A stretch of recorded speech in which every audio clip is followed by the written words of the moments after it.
My mother and I lived our whole lives from paycheck to paycheck, getting by somehow, counting pennies.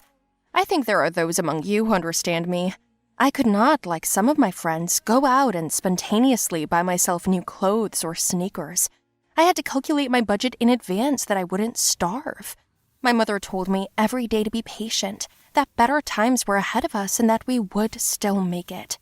But the longer time passed, the more I believed the opposite, and Mom's promise became hollow. I hated to tell her this, but I stopped believing. There was no hope left for us, so all I had left was my dreams. Dreams of winning the lottery or finding a rich father. By the way, I did not know who he was. My mother did not like to raise the subject, so it became a taboo. One day, while my mother was working in a cafe, I went out on the street to hand out flyers. I clumsily tripped and stepped on a man's foot. It was a rich man in a dog suit. "Oh, excuse me, sir, I'm sorry," I said to him, and he stood there like a pillar and was silent. I started picking up the flyers that had fallen out of my hands from the ground, and suddenly he leaned over and started helping me. "Oh, no need. Thank you, I'll do it. You must be in a hurry to get somewhere." He looked me in the eye, and then he was like, "Glory?" I was surprised. My name is Gloria, but the only one who called me Glory was my mother and no one else. I stopped and asked him who he was. Tears ran down his cheeks. "I'm your dad." Everything in my life divided into before and after.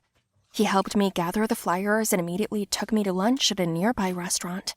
I learned from our conversation that my dad is a very cool businessman, but what exactly he does, I wasn't interested in. My dad bought me so much expensive food that I thought I was dreaming. Turns out my mom was against his presence in our family, so he betrayed her as a woman, which she regrets to this day. "But your mother was always special and terribly proud. She still hasn't forgiven me. Here I am, I went away. I came to this town a couple of days ago and fate itself bumped me into my daughter. All these years, I was looking for a connection with you, but your mother didn't want me to hear anything about you. She wouldn't even accept my money. I beg you very much, my sweetheart, don't tell her anything, or I can't bear it if you disappear from my life again," my father said, and handed me a wad of money. I was surprised, and he said it was just for small expenses. Dad showed me old pictures of Mom on his phone. She hadn't changed a bit. We had lunch, and I went home. We exchanged phone numbers, and I promised to keep our communication a secret. As soon as my dad left, I walked, clutching a thick envelope in my hands. I counted the amount and screamed, "Yahoo! At last, it's all mine! I can finally buy myself something!" The first thing I bought was a new phone. A bunch of things, cosmetics, shoes. I spent the whole day shopping and hid everything at home so my mother wouldn't see. When my mother would leave me for work, I'd get it all out and put it on, then run home and change before she got back. In front of my mom, I used my old phone, gradually paid off all my house bills, and scattered my debts to the neighbors. I'm not stupid. I would leave amounts at the door with a note that this money was in debt in someone else's name. When my mother found out about it, I just said I wasn't aware of it. "Maybe we got a secret benefactor?" I asked, and Mom just shrugged. Meanwhile, my father and I saw each other regularly, 4 times a week, and he pampered me by showing me his gorgeous house. "I wish I lived here," I said at the sight of the mansion, and Dad offered for me to move in. "But I can't," I answered sadly, for if my mother found out, she would be furious. Dad said he would wait as long as I wanted, and then gave me much more money. In the evening, I came home, hid my money under the bed in a drawer, and went out into the kitchen. Mom was acting a little weird. I asked what was wrong, and she suddenly pulled out my things. Bags, shoes, and clothes. She started viciously questioning where I got them. "Did you do something illegal? Have you got somebody? How old? Is someone sponsoring you?" she asked. "What do you take me for?" I snapped at her. "Then where did you get all this?" she shouted. So I confessed and told her that Dad had found me and that we were in touch. My mother changed her face, threw a tantrum, and demanded that I give him all this back and stop communicating with him. I told her that she had no right to deprive me of a better life, that she was selfish with a lot of pride in someone who doesn't think about her daughter. Anyway, that's how we fought. I packed my things and went to my father's house in the end. He took me in happily. I wasn't in touch with my mother. I was sad, but still, I thought I was right. My father comforted me and took me to beautiful places, to stores. He didn't deny me anything. He said I could walk all over the house and go into every room except his office. But after a couple of weeks, I, like anyone else would, became curious. What was so forbidden in his office? I picked the lock, something I'd learned when I was a kid because it often got jammed in our house, and I found so many weapons in my father's office. Knives, swords, guns. It gave me the creeps after that. "Well, I asked," he said from behind me. I screamed in surprise. I apologized many times, but Dad was out of line. He took me into the office and told me that I'd made a big mistake. Dad started getting closer and closer, and I was already backing up to the wall and bumping into it. I don't know what he wanted to do, but I was saved by someone's cry for help. The sound came from under his desk. Dad got distracted and told me to run out of there. He stayed in his office. I ran out of there and locked myself in my room, then jumped out the window to my mom. I told her all about the incident, and my mother cried. "I couldn't tell you about him. Your daddy is a thug. When I was pregnant with you, I found out about his dirty dealings. I packed my bags and ran away, but he figured me out. I begged his forgiveness and swore I wouldn't tell anyone, including you, in exchange for him letting me go. And he did, and I signed the contract. All I did was for him to leave you and me alone," she said. After a while, my father returned. He opened the door to the house abruptly and saw me. I was sitting on the floor, staring at one spot, and my breathless mother was lying next to me. The knife and my hands were all bloody. Daddy came up to me and started smiling. "You did everything right. Don't worry, I'll help. Nothing will happen to you or me. Come with me," Dad said and took me away from there. It was all without further ado. Daddy took me to his office, and he pointed to the girl. "I stole her. She's a businessman's daughter. If he doesn't give me the money, you'll do to her what you did to Mom, okay? Then we'll work together, and I'll give you 10 times the money I gave you," he said. I agreed. 30 minutes later, he called that man and he asked for more time, and Dad said he would send him a package with one body part of his daughter, and he hung up. He gave me a knife and pointed in the direction of the girl. She was crying, begging to be let out. She was tied up. I approached her with a cold stare. My bloody hands smelled. She was afraid, looking at me and begging with her hands that I didn't do it. I looked at her bound mouth and cut off her handkerchief. She spoke, begging me for mercy. I turned to my father. "Mercy? My father doesn't know that. He's been killing and stealing people, children and women, for years. He won't get anything for it, will he, Daddy?" Dad was smiling, sitting contentedly in his chair. I gripped the handle of the knife tighter and turned sharply and threw it at him. I missed. The knife hit the back of the chair. Daddy ducked, and I grabbed the girl's arm, cutting the ropes from her arms and legs beforehand. We ran toward the exit. Daddy managed to grab me by my shirt. That's when the cops rang out. "You're still coming with me. You killed your mother," he yelled, and out of the crowd came my mother. "Hi, Alex. My daughter didn't kill me. We played a trick on you," she said, and he was arrested. While I got him away from my mom so he wouldn't hurt her, my mom had time to call the cops and come to his house. So my gangster father got arrested, and everything was left behind. Hi there, my name is Eliza. I had a huge shock not so long ago, and it made me really nervous. It's all about my sister, or rather the fact that my parents deprived me and left me with nothing. This is so unfair. I think you understand me, because many of my friends also do not get along very well with their brothers and sisters, but I have a slightly different case, because we are not related. Well, in general, now I will tell you everything in more detail. While you watch, do not forget to like the video, subscribe to the channel, and be sure to write your opinion under the video. I'll read them all. As I said, I have a sister, and she is my half-sister. How did this happen?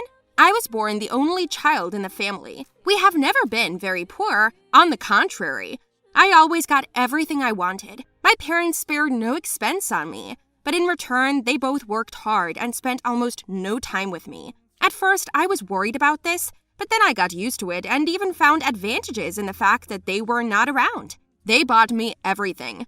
No birthday or Christmas passed without me getting gifts. When I grew up, the amount of expenses increased.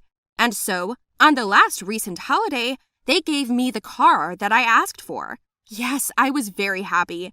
We were going to get together after Christmas and celebrate the holiday properly. Our maid prepared the food, I dressed up and waited for my parents for dinner.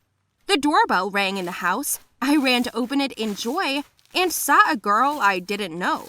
She was a little older than me, and she looked cocky and overconfident. I didn't like the look of her, so I asked her what she wanted, and she came into the house, sat down at the table, took off her gloves, and introduced herself. "My name is Ariana. I'm your sister," she said. These words sounded like a threat, and I thought it was some kind of stupid joke. It can't be, because I was the only one in the family.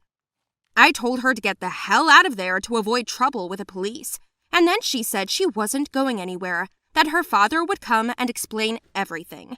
Then the doorbell rang and my parents came in. They reacted to Ariana as if they had known her for a long time.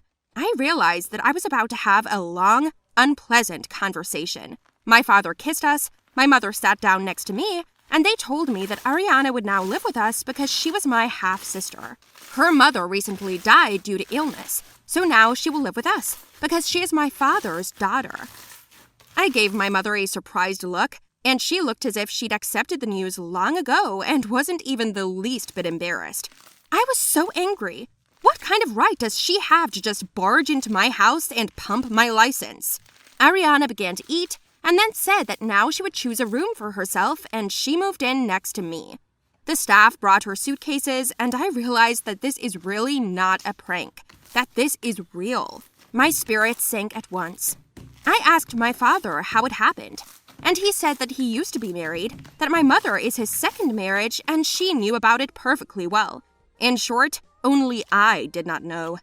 As soon as I imagined that I would now have to see her face every day, I felt sick. But it turned out that the worst was yet to come. Somehow a week passed, we kept bumping into each other in the bathroom. She spent hours making up, washing, and it bothered me. In general, I tried to pretend that she wasn't there. She didn't want to talk to me either. Ariana would kind of accidentally push me. I always did stuff in return. She came to my school and tried to get all the attention. She wagged her tail in front of all our boys at school, pretended to be pretty in front of the teachers and my friends. They even doubted at some point that she was so bad, as I said. She managed to be the best in her class, but not in mine. I didn't let her. A second week passed, then a month. I shared this news with my friends, and they just sympathized. Well, after Christmas, my father gathered us all together again for dinner, and there was another conversation to be had. I was sitting in a bad mood and sarcastically asked, "Is there another child behind the door?" My father obliquely looked at me and then told me that now in their business with Mother, there are big difficulties and risk, and it would be necessary to temporarily transfer part of the property to someone. And I assumed it would be to me because I was the rightful heir. "We will transfer your fortune to Ariana and then return it back," he said, adding that these were necessary measures. What? You want to leave me with nothing? I was indignant, and a sly smile spread on Ariana's face. My parents immediately tried to calm me down, but I didn't even want to listen. You see, Ariana is already of age. She has no loans, no debts, and she has almost nothing to do with our family. It still didn't calm me down. Can't my parents see how mean and cunning she is? How can they trust her that much? But Mom and Dad wouldn't even listen. The very next day, a lawyer came to us and they gave my entire fortune to her. I was ready to explode. And Ariana was even more smug. I said through my teeth that I wouldn't let them take everything away from me. So she whispered, "I've already taken everything," and then went to her room. She then took the keys to my car and said that it was hers now too. My father didn't even want to hear about conflicts. He insisted that we should be friends with each other. But I didn't need such a nasty sister. And what do you think happened next? After a couple of weeks, we had strange purchases in the house. She ordered new furniture, sold my car, and bought another one. Ariana did not deny herself anything. But why did I see everything and my parents didn't? In the end, I asked for help from a lawyer, hired him for the rest of my money, and he said that everything was legal and that nothing could be done. Now Ariana is the official owner of everything that was mine. I cried nonstop. My mother just said it was temporary, but I didn't believe them. And while Ariana spent my money, I did not understand how I would continue to live. And then a letter came to us. I saw it first. It was addressed to Ariana. It turned out to be from a lady. I opened it and found out that her mother was actually alive, that she moved to live in a neighboring city and is waiting for her daughter. Can you imagine? They decided to pull off such a scam. I immediately took the letter to my father at work. Dad saw it, read it, and said nothing but, "Go home." I came home outraged and upset, ready to kill my sister. In the evening, some people came to us. They signed something, discussed it, and Dad said that their capital was empty. And then they left, taking something in an envelope. It seemed to me that my whole world had collapsed. I sat down in the room and stupidly sobbed. I was now basically homeless. Then Ariana, Dad, and Mom came into my room. They started to calm me down, and Ariana said, "Calm down. Can I take my fee now?" she asked. My father handed her the same envelope as the other people, and she signed it and kissed me. "Don't worry, they'll explain everything to you," she said, and left. In general, it turned out that she was a hired actress who was supposed to play my father's daughter for the tax service. In general, I didn't quite understand this business, but she left my inheritance to me and left. Business improved, the case turned out well. I almost went crazy from such a circus. Well, what wouldn't you do for business, right? Right? Right?